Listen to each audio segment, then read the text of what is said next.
Bienvenidos a una nueva edición de este evento especial titulado Día 7, Celebra la Vida.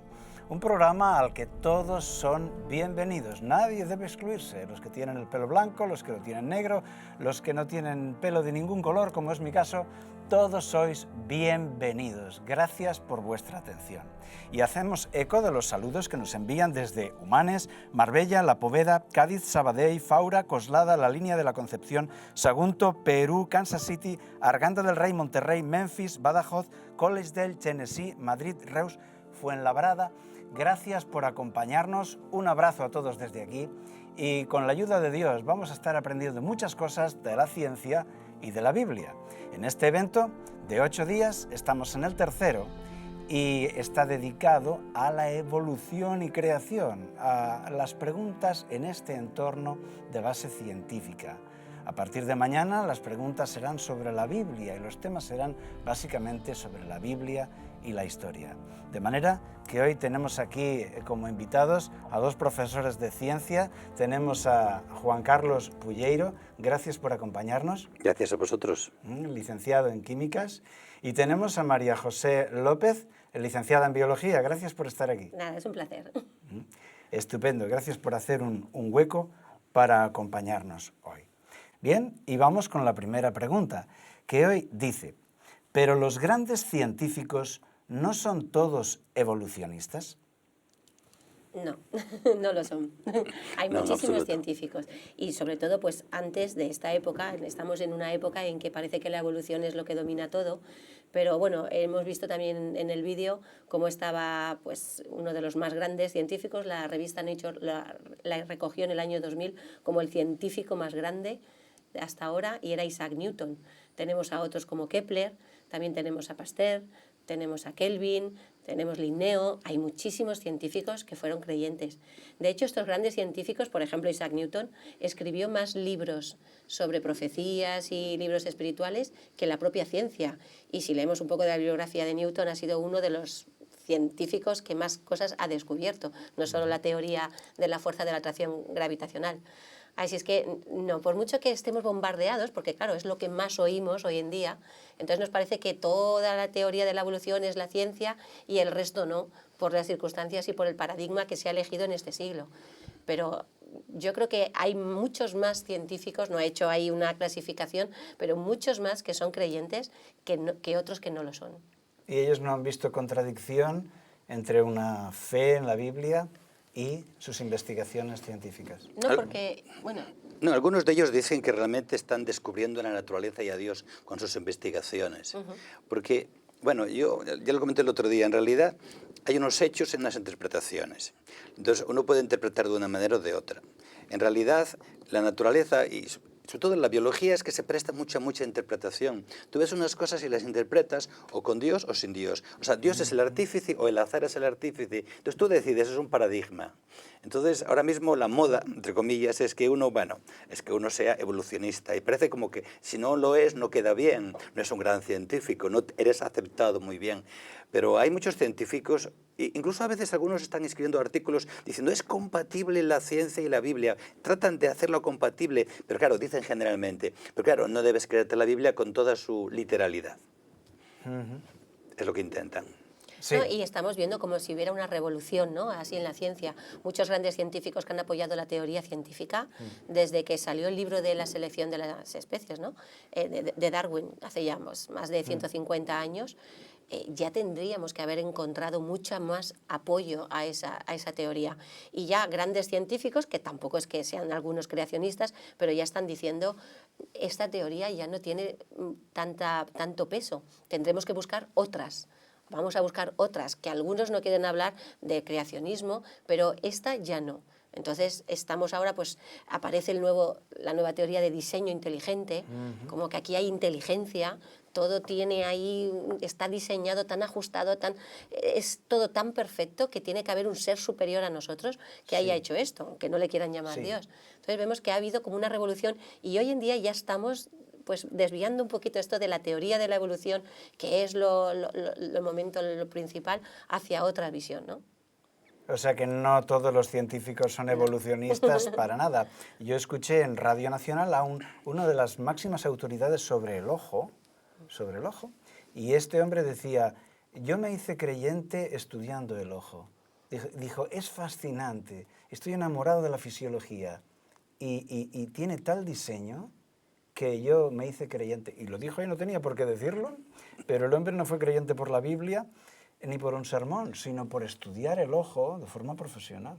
Fíjate que el ojo también fue el tema más delicado, el que les sacaba de sus casillas a Darwin, porque Darwin decía que, claro, como ha habido todo un proceso evolutivo desde lo más simple a lo más complejo, cuando estudiaba el ojo no le cabía la posibilidad de que hubieran pequeñas estructuras y cada vez mutaciones y todo para que finalmente dieran a ojos complejos. Y él hablaba de que le traía de cabeza el pensar en su teoría en el caso del ojo. O sea, para Darwin ya el ojo era como ese tema que no le sabía dar una respuesta. Claro, porque es un organismo complejo que o está completo y bien ajustado o no sirve para nada. O las piezas por lo por tanto, separado no hacen no te ayuda a función. sobrevivir porque no sirve para nada. Está así. Tenemos la segunda pregunta que dice, ¿acaso la columna de estratos no demuestra la evolución?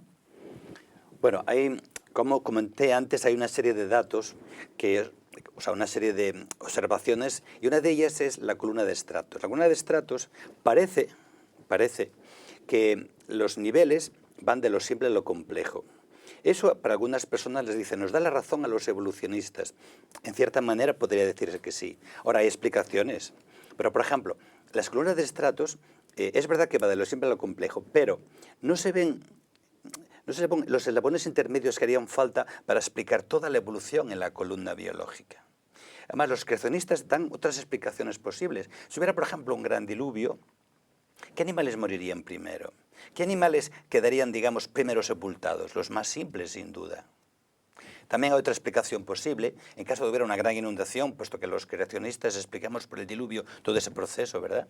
Si hubiera una gran inundación, serían los ecosistemas primeros que están junto a las lagunas, por ejemplo, las que primero serían sepultadas y sedimentadas. Los mamíferos, por ejemplo, serían uno de los últimos en ser arrastrados en morir, entonces aparecerían los últimos en esa cadena. Luego es verdad que parece que hay una secuencia de lo simple a lo complejo, parece. Pero si miramos, por ejemplo, con más detalle, vemos que cuando analizamos bien los estratos, hay un momento que es el cámbrico, una explosión cámbrica. O sea, cuando aparecen los estratos, hay ya una complejidad enorme en la vida.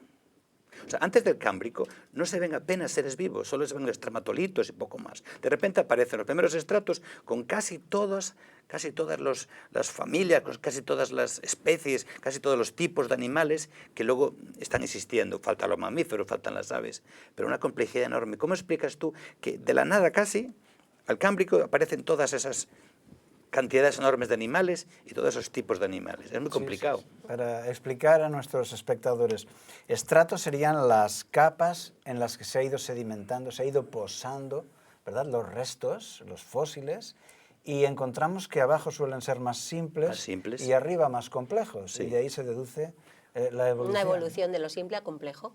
Pero sí que es verdad que en un periodo, como él ha explicado muy bien, que es el cámbrico, de repente aparecen muchos seres ya muy complejos. Entonces debería de haber ido poco a poco y de repente todo. La complejidad, ¿no? La evolución habla de que se necesitan millones de años y poco a poco van evolucionando, poco a poco, pero esa explosión cámbrica de repente todos y ese vacío también, ¿no?, entre unos organismos y otros, unos fósiles y otros, hay muchos intermedios, los eslabones intermedios, que no aparecen tampoco. Aparecen fósiles que cuestan, son estructuras simples, cuestan más fosilizar, pero luego complejos y no hay tantos fósiles entre unos y otros a lo largo de esa evolución. Eso también te deja pensando un poquito que falla, ¿no? Sí. Pues quiero aprovechar ahora para presentar al tercer invitado que tenemos hoy con nosotros, que tenemos a este tercer invitado. ¿Un fósil? Un fósil.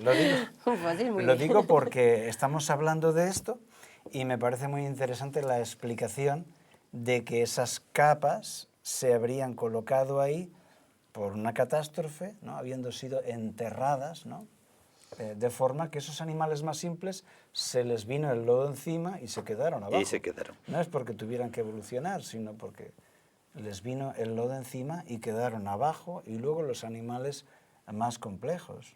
Mira, una de las zonas más bonitas para estudiar es el Gran Cañón del Colorado. Porque el Gran Cañón del Colorado, sabes que el río Colorado lo ha excavado, ¿no? Y se ven hasta 2 kilómetros de estratos. 2 kilómetros de estratos, ahí se puede ver toda una cantidad enorme de fósiles, de animales, ¿no? Realmente, ¿cómo ha ocurrido eso? ¿Cómo ha ocurrido que haya 2 kilómetros de estratos? Pues bien, los creacionistas pensamos en el diluvio. Los evolucionistas, pues en mucho tiempo, muchos millones de años, que han ido depositándose y dejando todos esos fósiles. Pasamos a la siguiente pregunta. Dice, ¿no es cierto que los métodos de datación,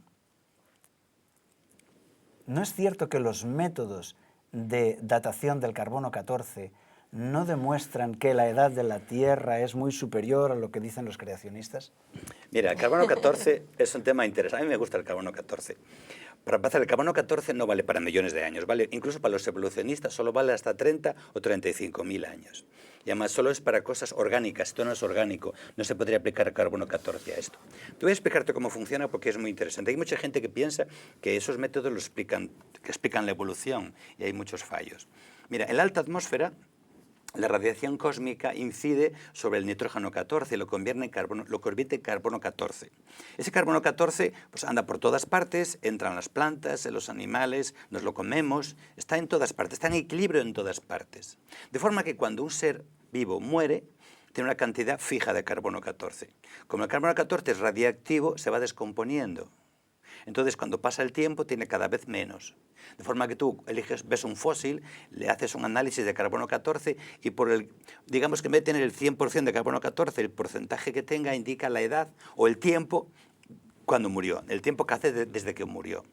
Eso en principio sería un método perfecto, ¿verdad? O sea, tenemos el método perfecto.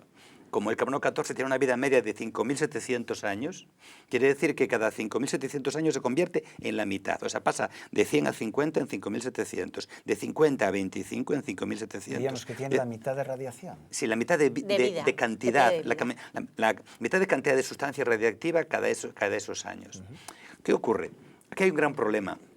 Los evolucionistas suponen que siempre hubo la misma cantidad de carbono 14, siempre, toda la historia.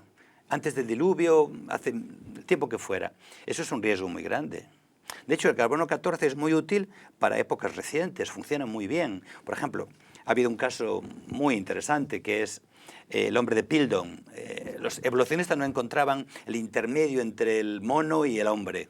Entonces dijeron, lo fabricamos, así, entre tú y yo lo fabricamos. Cogemos un mono o un hombre, lo limaron un poco para que pareciera medio hombre, medio mono, y durante mucho tiempo estuvo en las vitrinas en el libro de texto. Cuando apareció el método del carbono 14, le hicieron un análisis, creo que eran 60 años. Era un Porque habían dicho que era un hallazgo auténtico. Claro, pero hasta el carbono 14, pues nadie pudo comprobarlo, que era falso, que era un fraude.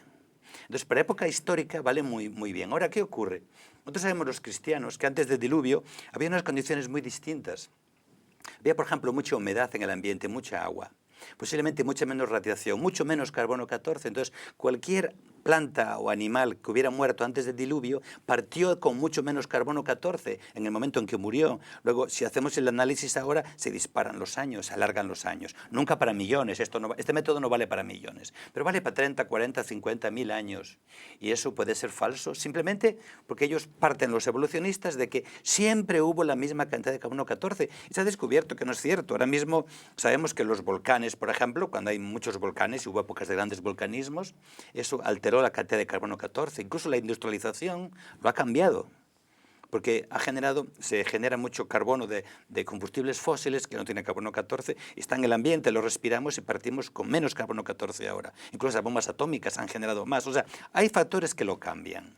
Claro. Pero creemos que antes del diluvio había mucho menos cantidad de carbono 14 y todo animal o planta antes del diluvio, si le hacemos un análisis, da muchos más años de los que en realidad tiene. Entonces, para calcular la edad de la Tierra no se puede utilizar el carbono 14. Yo no podría utilizar el carbono 14 para calcular la edad de este fósil, porque no hay nada orgánico aquí, ya se ha descompuesto todo y lo único que queda son minerales que se han ido introduciendo entre los poros del animal y ahora solo se ven pues, las dos valvas, la forma y todo. Pero para los organismos sí que se utiliza esa metodología, que es pues eso, un elemento padre se transforma en un elemento hijo a una velocidad. ¿Qué se supone? Que esa velocidad es constante. Como muy bien ha dicho Juan Carlos, no tiene por qué ser constante, no tiene que haber el elemento padre, no partimos siempre de la misma cantidad y a un ritmo y a una velocidad constante a lo largo de la Tierra. Si pensamos en un creacionismo, Dios crea una creación madura. Si hubiéramos visto esas plantas, el ser humano y todos esos seres que Dios acaba de crear, ¿qué hubiéramos dicho? ¿Qué edad tienen esos animales? Es una creación madura.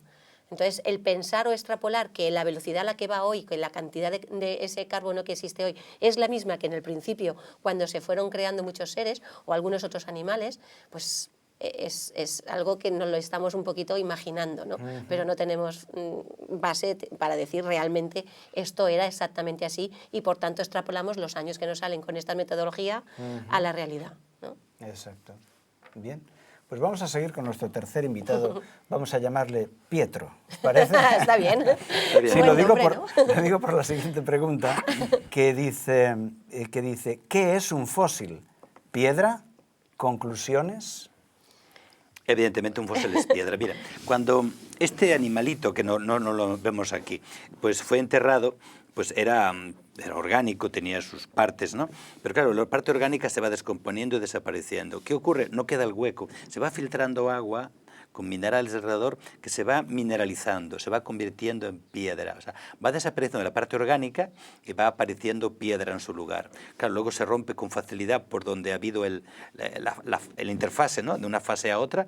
Entonces podemos extraerlo y verlo como era en su momento. Pero no queda nada del fósil original. Es todo piedra. Hombre, si lo abrimos, a lo mejor podemos ver alguna estructura que hubo en su momento, pero ahora es piedra. Es más un molde así externo. Y sí que el único fósil que podríamos ver con alguna materia orgánica que quede es cuando la resina, el ámbar, ha podido coger algún insecto, algún animal y se ha podido quedar dentro. Lo único. Pero aparte del ámbar o la resina, todos los fósiles que tenemos ahí ellos son minerales. Está duro, ¿eh? Podemos coger un montón de restos, las estructuras duras son las más fáciles de fosilizar que las blandas, aunque en algunos casos también tenemos fósil de estructuras blancas, de huellas, de pisadas, etcétera, pero es una mineralización. Ha tenido que ser enterrado todo muy rápido para que no hubiera oxígeno, que no se hubiera descompuesto rápido y le hubiera dado tiempo a poder mineralizarse. Necesita tiempo y espacio. El ser vivo ha sido enterrado, ¿verdad? Lo cual cuadra muy bien con el relato del diluvio. Ha sido enterrado y al descomponerse deja un hueco que es rellenado por agua con minerales y acaba formando una piedra con el molde que dejó el ser vivo. Y ahí tenemos los fósiles, por todo el planeta, millones de fósiles. ¿Qué podemos leer en estos fósiles? Mira, yo le diré una cosa. Es muy difícil que se forme un fósil. Si tú lo piensas bien, no sé, se muere un animal, ¿se convierte en fósil? No, se lo comen los bichos, se degrada. O sea, para que se forme un fósil tiene que haber un enterramiento rápido. Tiene que haber además, por la cantidad de fósiles que vemos, o sea, a veces hay enormes superficies llenas de fósiles. He visto unas fotos hace poco en un lugar de Estados Unidos que era como si estuvieran acumulando fósiles, como si fuera un amasijo de fósiles. ¿Cómo puede producirse eso? Es una catástrofe, una gran catástrofe tuvo que haber ahí. Entonces, no se forma fácilmente un fósil. Todos los fósiles que vemos tienen que ver con un enterramiento rápido. Un enterramiento rápido cuadra mucho mejor con un diluvio que con como la vida que vemos ahora, ¿no? Que vemos que todas las cosas, hay una erosión suave, hay unas condiciones estándar muy tranquilas, o sea, no hay muchas catástrofes. Evidentemente, de vez en cuando vemos algunas inundaciones y bueno, se arrastra tierra y algún animal se podría arrastrar y se podría enterrar, pero no es una cosa muy habitual. No, es tiempo y reposo, de dejarle espacio y tiempo así para que esté todo en reposo y se vaya mineralizando poco a poco. Es verdad que tenemos luego también pues, el carbón, petróleo, que ha sido de grandes enterramientos de muchas masas forestales, animales, sobre todo las que son del mar, ¿no? Porque es más tipo plancton. Entonces han sido también enterradas y eso hemos visto cómo se ha transformado toda esa materia orgánica y se ha formado carbón y petróleo exageradamente, que hoy no se está formando esos grandes yacimientos, ¿no? Se están acabando y nos quedamos ya sin carbón y sin petróleo. Entonces, eso ocurrió en una época de una forma, como dice Juan Carlos, masiva, porque aunque hoy tenemos muchos cataclismos y muchos problemas ambientales, pues de momento pues, los fósiles son como muy antiguos y bueno, no sabemos, ¿no?, lo que se estará fosilizando, pero no hay tantos actuales, son más del pasado y parece que todos son de una época, más o menos en una cantidad de años, ahí es donde hay una gran cantidad cantidad de fósiles, pero escaseamos mucho, por eso también los evolucionistas tienen problema, ¿no? Deberíamos haber encontrado ya desde que Darwin lo comentó hasta nuestros días muchísimos fósiles y muchísimos fósiles intermedios que no han aparecido. Escasean mucho, es verdad que es difícil, pero también escasean las estructuras intermedias. Cuando aparece algo que puede ser una estructura intermedia, enseguida intentamos pensar, hemos encontrado un fósil, ¿no? Típico Archaeopteryx, un ave que parece que tenga mezcla de reptil, mezcla de ave, tal vez sea el eslabón perdido entre los reptiles que evolucionaron a las aves, pues luego hemos visto que no es exactamente así. Hace poco pues en las revistas también salió, la revista de Nature, pues un poquito este tema de que no es, había habido un poquito de plagio, un poquito también de mezcla, pero que no existen tantos fósiles intermedios, escasean y por tanto no podemos apoyar que realmente los fósiles nos lleven hacia una evolución como la plantea la teoría de la evolución. El padre de la evolución moderna es Gould y, bueno, Dredge, tampoco sé cómo se pronuncia muy bien. Ellos, viendo un poco lo que dice María José, la ausencia de eslabones intermedios, ellos están proponiendo una teoría un poco diferente, ¿no? Ya no proponen que fue un proceso lento y gradual, sino que las especies generalmente son algo muy estable, poblaciones son muy estables, la evolución no se produce, digamos, con normalidad, sino en poblaciones aisladas y de repente, digamos, en un momento determinado hay unas condiciones especiales que hacen que la evolución sea rápida y sea brusca casi, ¿no? Y repito, en poblaciones aisladas, no las grandes poblaciones. ¿Por qué tienen que decirlo así? Pues que no encuentran los eslabones intermedios. No encuentran. ¿Tú te imaginas para pasar, por ejemplo, de aves a mamíferos, la cantidad de animales que harían falta y de millones de años o lo que sea, ¿no? Y todo serie de pruebas. La evolución tiene que hacer muchísimas pruebas. ¿Dónde están esas pruebas? ¿Dónde están esos animales intermedios? O de repente vemos aves y mamíferos. ¿Dónde están los intermedios? Pues como no los encuentran, es lo que dice Gould, ¿no? Sobre todo. Pues no, es que la evolución no ocurre en las grandes poblaciones en las que fosilifican. Ocurren en poblaciones aisladas y ocurre de repente rápido. Si era difícil explicarlo lento, explícamelo rápido ahora. Y perdóname que hable así, pero a veces no, si es que es así. O sea, yo veo muy difícil explicar los procesos, esos procesos hacia adelante. Parece como que alguien está empujando una dirección hacia la perfección. ¿Quién empuja? ¿El azar? Si eso es complicado lentamente, ahora explícamelo. No, a saltos, prácticamente a saltos. Rápido, un poco tiempo. ¿Por qué lo hacen? Porque no tienen otro remedio, porque no aparece lo que quieren que aparezca, no aparece lo que debería aparecer. Es una variación de la teoría que dijo Darwin, de que era algo muy gradual, y ahora estos dos autores pues dicen que no, que es van un poco a la teoría del saltacionismo, ¿no? Como que hay un grupo de animales, se diversifican, de repente tiene que haber un salto, ¿no? Pues una evolución más rápida, donde vuelven otra vez a diversificarse. ¿Por qué? Pues porque parece contrario el hablar de millones de años y luego hablar de selección natural que durante millones de años está seleccionando, se están produciendo mutaciones. Entonces es como contradictorio. Tiene que ser algo más rápido porque la selección no solo selecciona lo bueno, también, como hemos comentado, lo malo lo desecha. Entonces, cuanto más tiempo haya y se van evolucionando estructuras que todavía no llegan a ser perfectas, deberíamos ya de desecharlas. Entonces no puede ser un proceso tan largo. Por eso ya estos autores dicen, debe de ser algo más rápido. Sí, claro. Yo recuerdo en el libro de texto cuando era niño que aparecía la evolución del caballo, por ejemplo, desde un animal como un cerdito, y que se le van poniendo los cascos, uñitas, como uñita de cerdo, pezuñas, luego el casco, y había ahí pues 4 o 5 animales en proceso hasta el caballo actual, ¿no? Claro, luego cuando te haces mayor, te das cuenta que uno lo encontraron en Australia, el otro en Norte de África, el otro en la Patagonia, y dices, pero vamos a ver, porque encuentren un hueso aquí, otro allá, sacar semejante conclusión de evolución, es tan acrobático como el Circo del Sol, me parece a mí, ¿no? Mira, yo además asistí a una conferencia sobre eso que me ha encantado. Decía lo siguiente: vamos a suponer que eso es cierto, esos son 140 millones de años hablando como evolucionistas, pero es que son 540 millones de años para explicar de la bacteria al ser humano. O sea, 140 millones de años para pasar de un caballo pequeño y 4 cambios a un caballo grande. Entonces, en 540 millones explicas de bacteria al ser humano, eso no cuadra, ¿verdad? ¿Estás entendiendo, no? O sea, según ellos, 1/3 de la evolución para ese cambio. Explícamelo tú a mí, que de la bacteria del ser humano en 540 millones de años. Eso no cuadra, vamos. Porque sí que es verdad que pueden haber fósiles en distintos continentes, pensando que tal vez esos continentes en un determinado momento no son como los actuales, ¿no? La deriva continental, hablaba un poquito pues Wegener, que los continentes se van distanciando, acercando por un lado, la Tierra es redonda, pues nuestro océano Atlántico, que es un océano más o menos joven, vemos que hoy en día se está desplazando a unos centímetros por año y se está abriendo ese océano. Eso quiere decir que por la parte del Pacífico se está estrechando. Entonces, tal vez en un pasado esos continentes no estaban todos colocados como los vemos ahora y podían estar de otra forma, juntos, como dice esta teoría, y entonces encontrar fósiles pues de un sitio a otro tan distintos como tú dices, ¿no? Pero de ahí a encajar la teoría, como dices, pues bueno, es más complicado. Sí, pues tenemos varias preguntas más, tendremos que responder más brevemente para que puedan entrar, ya que hoy es el último día que hablamos de temas de evolución. Dice, por ejemplo, aquí, el ADN sufre mutaciones. ¿Puede resultar esto en evolución? Las mutaciones son siempre cambios y errores. Son a la hora de transformarse o de hacer copias en ese ADN, hay cambios, hay errores.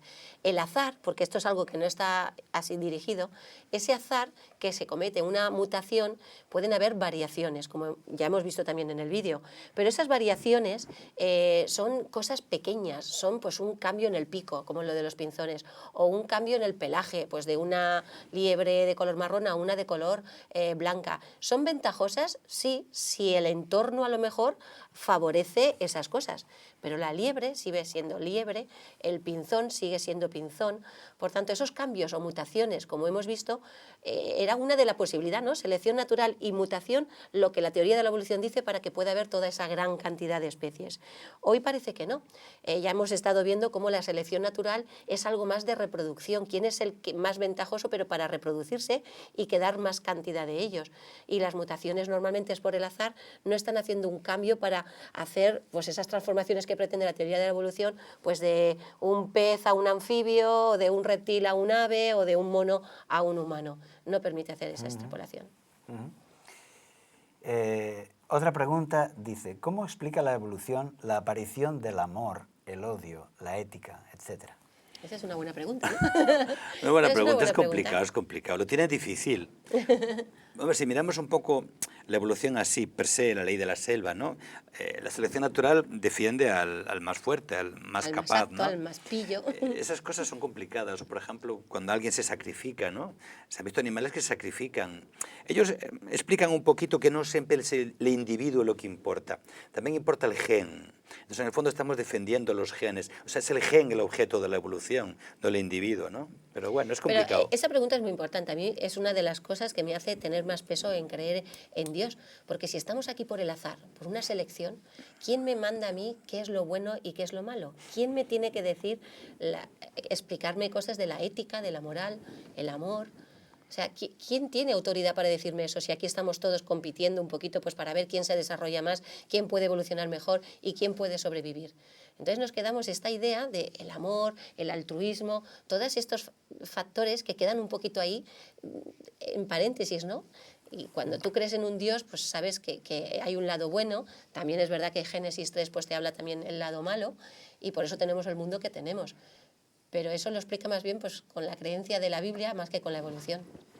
Sí, la verdad es que ves un perro capaz de morir por su amo y ves también en los hombres actitudes heroicas como en los animales, de sacrificio, y te das cuenta que no somos meras máquinas de supervivencia como nos han enseñado. No, hay algo más que la evolución no explica, ¿verdad? ¿Es la adaptación un proceso evolutivo? ¿Cómo se adapta dentro de la creación? Mira, nosotros estamos bastante de acuerdo con lo que dijo Darwin, ¿eh? Porque Darwin solo explicó una microevolución. Cuando antes comentó María José, o como comentó en el programa, o sea, en la parte primera, Darwin estudió los pinzones. Y eran pequeños cambios en los pinzones. Claro, eso sorprendió mucho a Darwin, porque antes de él eran fijistas, pensaban que no había ningún cambio. Entonces, de no haber ningún cambio, de repente hay cambios, se le abrió la mente. Pero claro, los cambios existen. Yo creo que Dios ha creado una gran variedad, una capacidad de cambio impresionante. Hablamos el otro día incluso del lenguaje. Pero vamos, si miramos a los seres humanos, todos los tipos de razas que hay una gran variabilidad una gran capacidad de variación. Pero claro, esa variación es muy limitada. Y lo que descubrió Darwin son pequeños cambios. Darwin no descubrió cómo el pinzón dejaba de ser pinzón y empezaba a ser otra cosa. Solo descubrió que los pinzones, una vez que entraron a las Islas Galápagos, había diferentes nichos, diferentes alimentos, fueron adaptándose. Incluso el que tenía el pico más fuerte podía comer cosas más duras. El que lo tenía más fino y más pequeño podía coger insectos, ¿no? Pero claro, ese cambio dice que le abrió la mente y entonces empiezas a pensar en millones de años qué puede ocurrir. Vale, imaginación toda la que quieras, pero en realidad solo podemos explicar pequeños cambios que entran perfectamente en nuestro concepto de creacionistas. O sea, solo tenemos que ver los seres humanos. Sí. ¿Cuántas razas y tipos hay? O sea, hay variación. Ahora, esa variación, ¿los seres humanos están dejando de ser seres humanos, empezar a ser otra cosa? No. ¿Podría ser que Dios crease todo, pero que hubiera además una evolución? Si no es así, ¿por qué? Bueno, ese es el término, ¿no?, de evolución teísta. Yo creo que cuando intentamos coger varias teorías, mezclarlas todas para intentar contentar a todo el mundo, no funciona. Es mejor o creer una cosa o creer otra, pero las medias cosas, esto trae muchísimos problemas. Si yo soy creacionista y creo que existe un Dios, ¿dónde está el Génesis? ¿Dónde quedarían los 7 días de la semana? Si todo ha sido a lo largo de un proceso evolutivo de millones de años, ¿dónde queda el sábado? Si Jesús muere cuando viene a la tierra y se espera el viernes para resucitar y el sábado lo mantiene en reposo y se espera hasta resucitar el domingo, ¿para qué? Si es un proceso evolutivo, no tiene muchas cosas sentido. Entonces, yo creo que esto de intentar decir, bueno, es la evolución porque es científico, pero como no sé de dónde viene, ponemos a un Dios y luego le dejo por la chispa de la evolución. Yo creo que en el Génesis lo tenemos que coger como Dios lo dijo. Y Dios lo dijo tarde y mañana, es decir, es un proceso de 24 horas, de que hay 7 días de creación y el 7º es de reposo para mirar toda su obra que ha sido buena en gran manera. Y a partir de ahí, cuando extrapolamos a millones de años, un proceso evolutivo, queremos meter cosas que tenemos, yo creo que muchísimos más problemas. Entonces, si yo creo en Dios, tiene que ser pues lo que Él nos ha dejado, que ha sido pues la Biblia. Si no creo en Dios, entonces tenemos que hacer un proceso, pues de momento tenemos la teoría de evolución, pero mezclar las dos para mí es un caos todavía mayor y es más complejo todo esto. Pero a mí el principal problema quizás es el problema del pecado, ¿no? Y del mal y de la muerte. Según la evolución, la muerte existe desde siempre.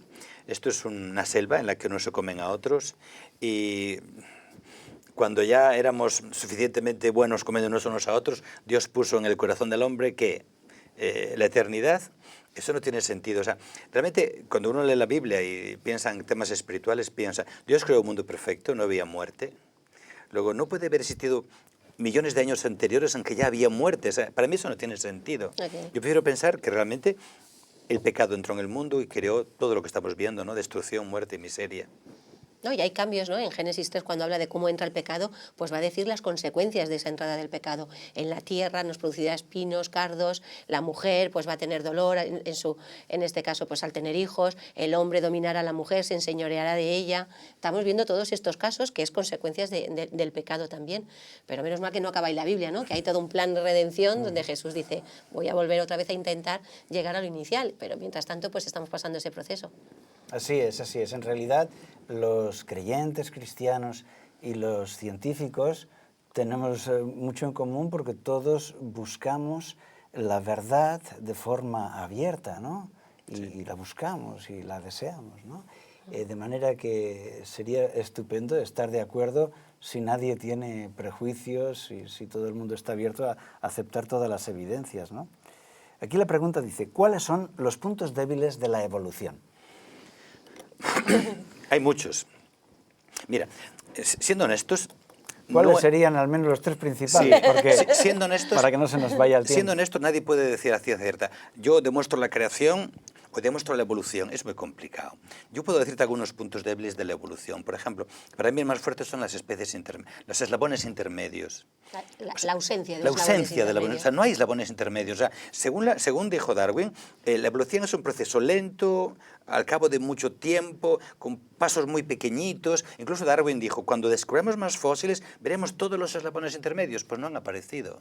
es un problema. De hecho, antes hablamos de Gould, que dice, no, es que la evolución ocurre, como dijimos, poblaciones aisladas y de una manera rápida, porque no las encontramos. Para mí es uno de los puntos más débiles. Para mí es la complejidad también, esa inteligencia que se ve en todo, desde una astronomía, cuando vemos los planetas, el universo, el sistema solar, cualquier desajuste en alguna parte de estas, es que nuestro sistema solar se vendría abajo.